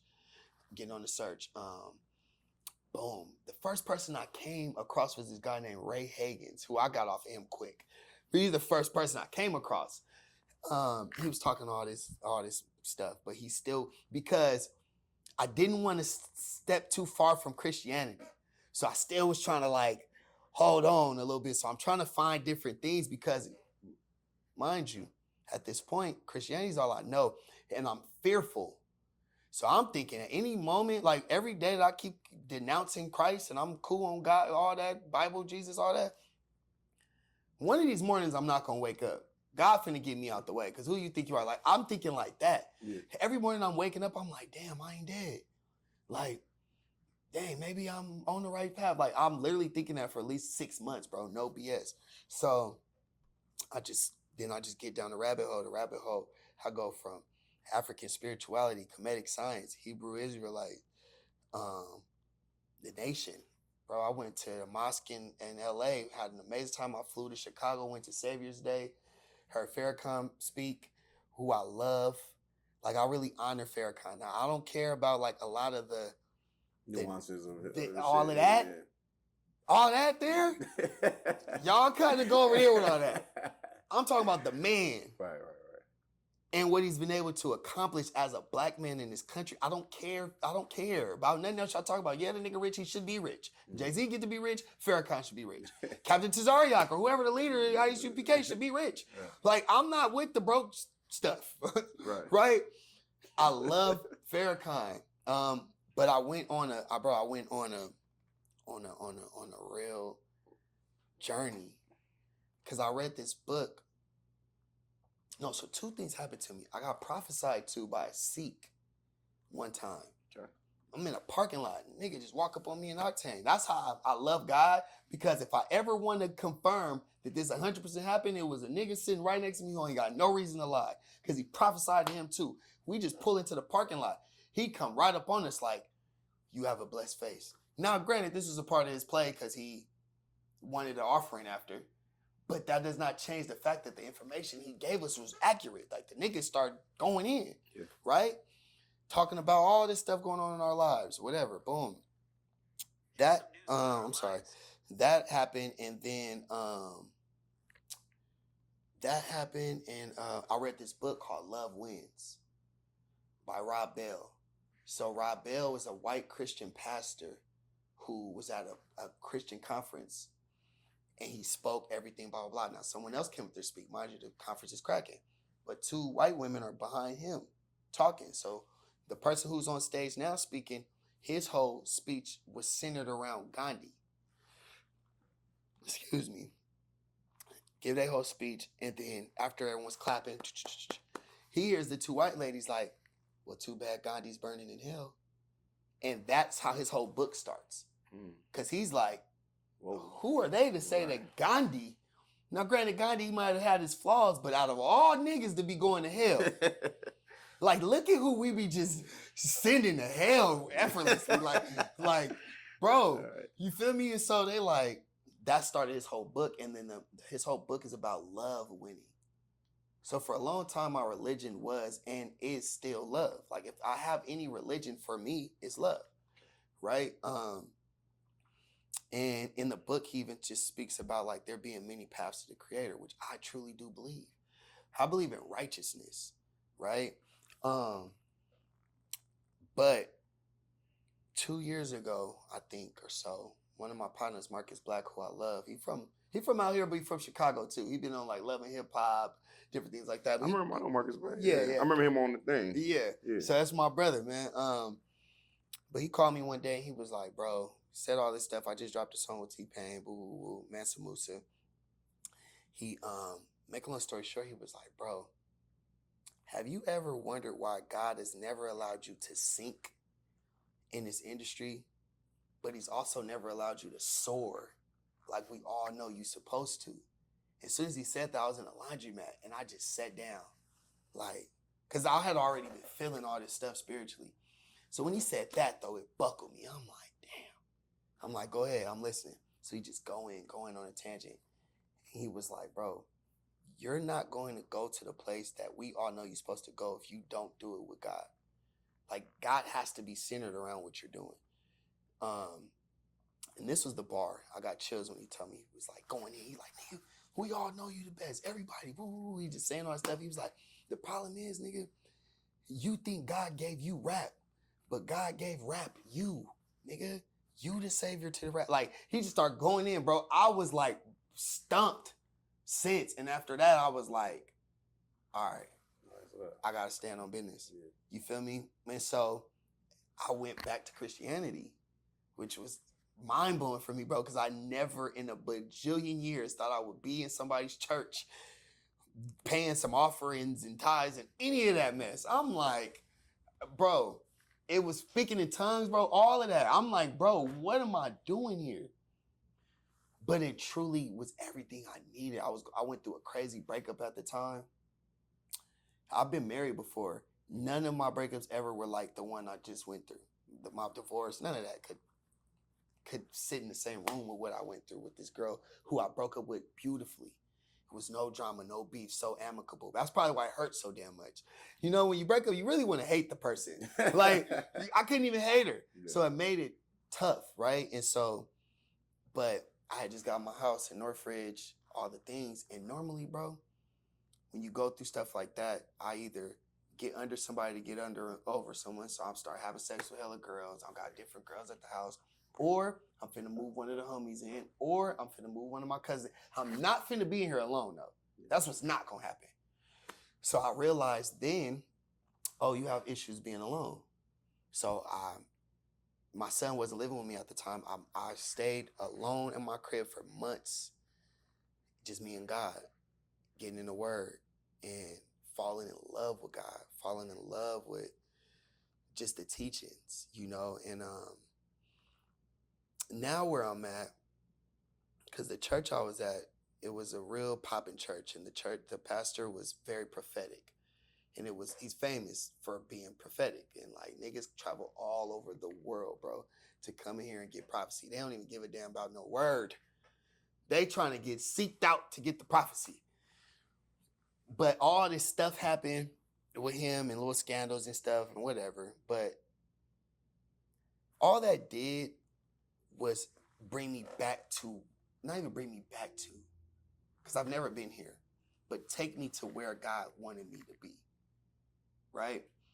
Everything I went through, all the things I studied from Hebrew Israelites, Comedic Science, Nation, all those things got me right here for a reason. That's why I'm able to come in here and honor what y'all doing, right? Like, y'all see me when I walked in, I'm looking at all the pictures. I'm in here like hype, like, yeah. This is sick, right? And it's a genuine love that I have for black brothers that are seeking righteousness. I could care less what you're getting it from. Because that's how good the creator is. God, the ultimate creator, the one who made the butterfly. I don't know about whoever these niggas be talking about. I'm talking about the one who made the dolphin. Yeah. That creator, right? That God is so good. Like, I would be a fool as a foul human that has stood over niggas, treated women foul, stripped niggas, been stripped. Been all through all the darkness that I've been through. I have more compassion than God? You mean tell me, I have more compassion than the creator, right? That's like you having your 7-year-old or my big homie, if you got children. Your children making mistakes all their life. You still my son. Yeah. I'm not finna write you off to like die forever, or like it's literally equivalent to like the electric chair. Like if I get to choose or decide if my son gets the electric chair or not. Even if they was Jeffrey Dahmer. If my son was Jeffrey Dahmer, I'm not signing off for him to get the electric chair though. Y'all can keep him in jail for life, but no, don't kill him. Let him learn, or let him there's no way anyone's gonna make me believe us as raggedy ass humans, excuse my language, have more compassion than God. So I believe God is so grand, so beautiful, so soft, so warm, so graceful that he is as long as you're on that righteous path though. There are paths, but you got to be walking the righteous one. You got to be righteous. That don't mean perfect. That don't mean this or that, but you have to truly be seeking righteousness. And you're going to, when we all transition, you're going to get the luxury of experiencing what it is that you believe that you're going to experience. I think it's like, because bro, this is heaven and hell. I don't know if you was there for any of y'all children being born. My 7-year-old, I was there. So I got to see him come out and breathe his first breaths and just all of the things and wipe bro, that was heaven for me. Like, it don't get no better than that. Like, you know what I'm saying? Or like, I've literally experienced heaven here, and then I've also experienced hell here. You go to Skid Row at 4 in the morning, nigga, that's hell. You go to jail. Jail is the closest thing you're going to get to Satan in hell, if there is one. Everything you saying, I agree though. That's biblical. You know what I'm saying? You feel me? Yeah. And so, for sure, bro, when you really go through it, when you really allow yourself to go through it, us as men, we've always been, black men specifically, we always been taught to go get you, you know, these hoes ain't boo and all of that. But when you really sit with when you really lost one of them ones, it's like, ooh, let me go ahead and it just make you stronger and better. I'm the best man I could have ever been. I had to go through that. I'm the greatest man I could, and I'm only going to get greater, right? So that's spiritual where I am now. And then it got to a place where that's where Blue Moses was birthed. Blue Moses was birthed in the fact that I was being like a hypocrite on the internet, and I was being inauthentic, and that's hell for me.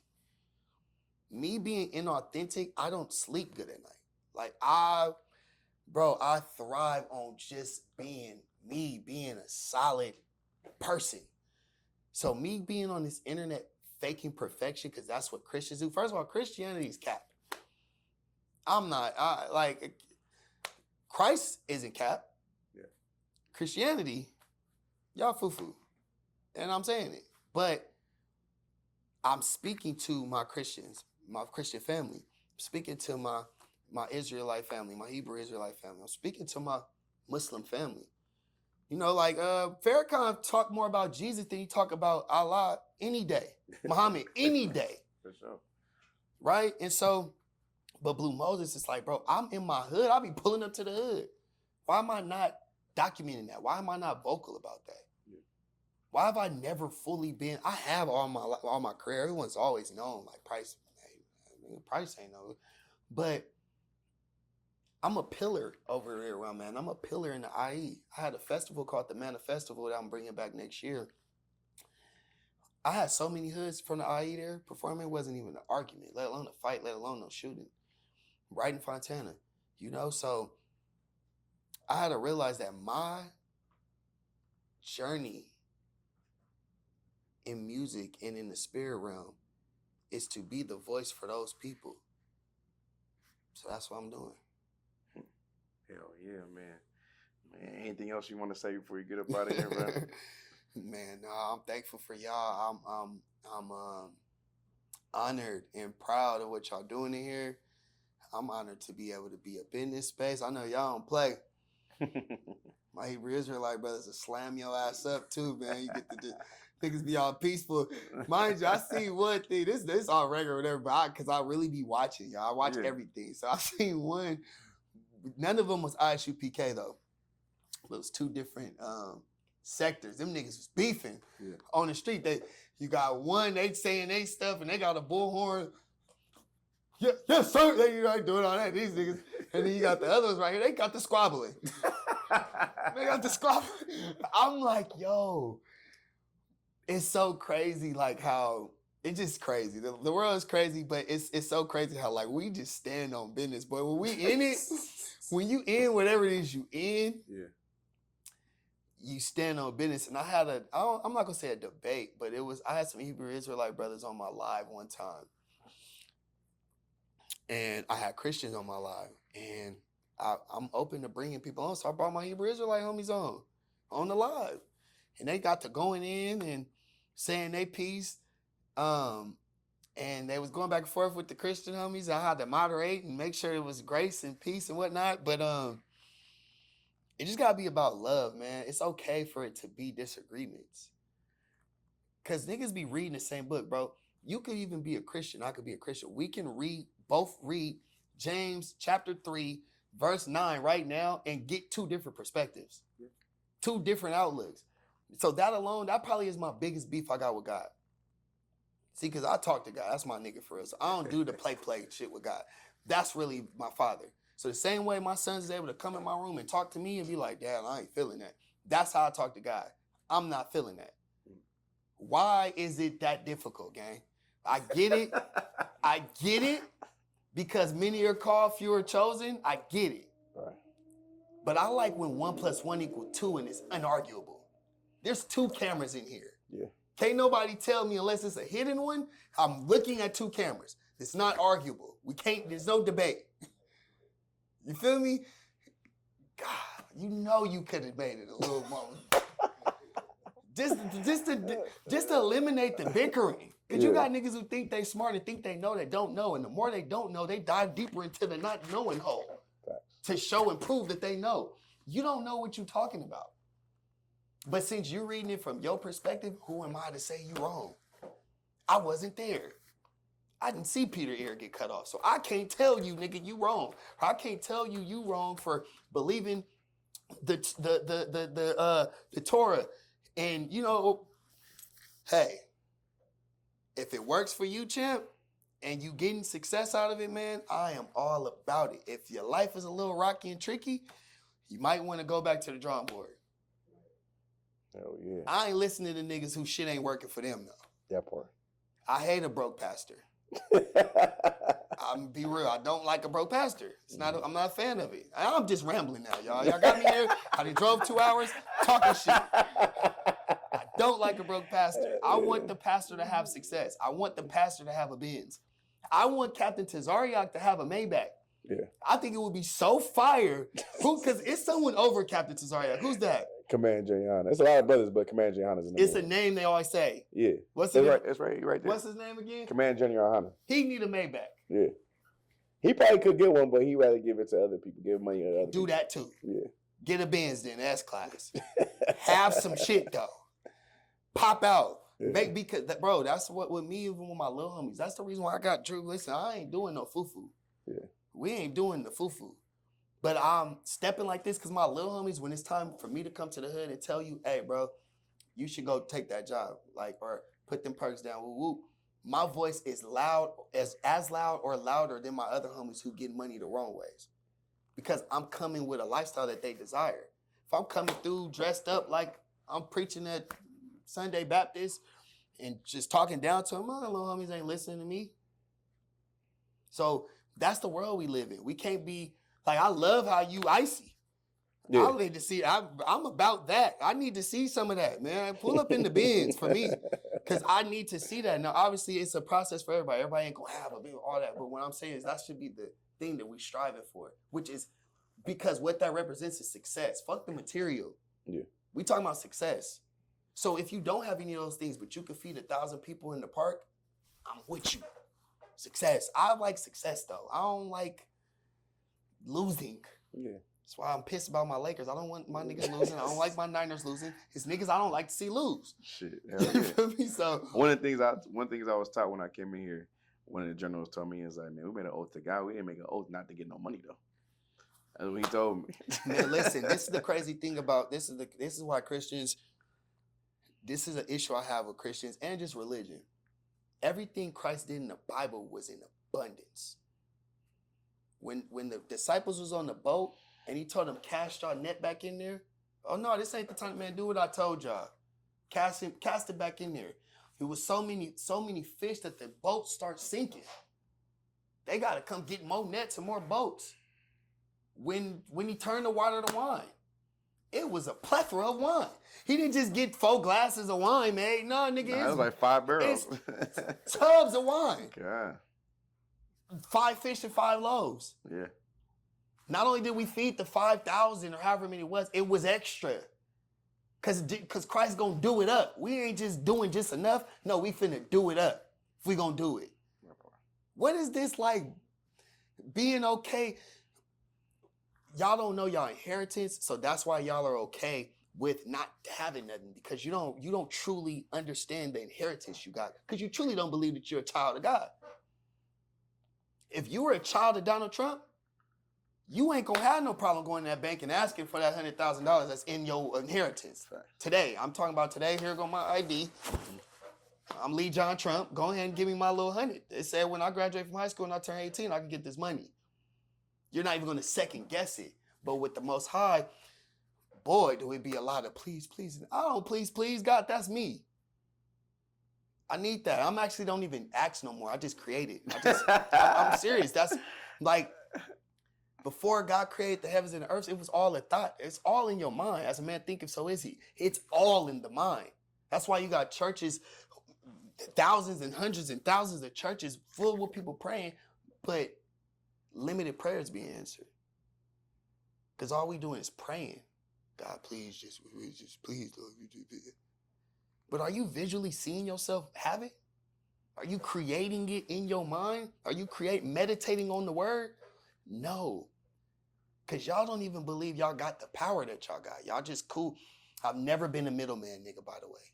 I sold dope for a little bit. I sold lots and lots of weed. I hate a middleman. I'm doing everything in my power to get to El Chapo. I want to deal directly with Chapo. I will fly to Mexico. I will do whatever need to be done to deal with the guy. Because you putting 7 points on the P anyway. I need it for 1,100, not 1,800. Right. That's the same with the Most High. I'm not with the...